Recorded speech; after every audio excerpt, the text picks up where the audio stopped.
Kegiatan presidensi Group of 20 G20 yang resmi diketuai Indonesia sejak 1 Desember 2021 lalu membawa berbagai isu ekonomi, sosial, dan lingkungan yang berdampak terhadap negara-negara di dunia. Pada perhelatan akbar tersebut, salah satu topik yang santer digaungkan oleh pemerintah Indonesia untuk dibahas bersama adalah digitalisasi terutama di bidang keuangan dan perekonomian nasional.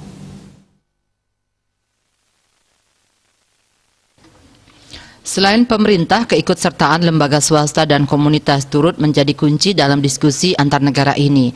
Dilansir dari siaran persnya, Menteri Komunikasi dan Informatika Menkominfo Republik Indonesia, Johnny G. Plate mengatakan, pemerintah akan mengupas 3 isu digitalisasi dalam presidensi G20, antara lain keterhubungan atau connectivity dan pasca COVID-19, peningkatan kemampuan digital dan literasi digital, serta pembahasan mengenai cross-border data flow dan data free flow with trust.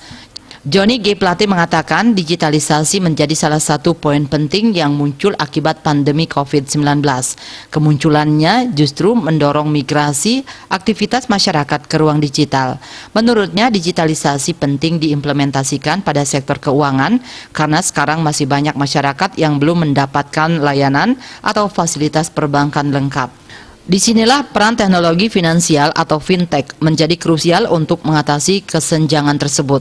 Oleh karena itu, memasuki tahun 2022, Pioneer Fintech Lending Industry memfokuskan dukungannya terhadap kemajuan dan pertumbuhan usaha kecil dan menengah UKM di Indonesia dengan menyediakan pembiayaan berbasis rantai pasok yang mudah dan cepat, sehingga para pelaku UKM dapat menjalankan usaha secara lebih efisien sekaligus menggerakkan roda perekonomian nasional. Suardike Bisnis Bali melaporkan.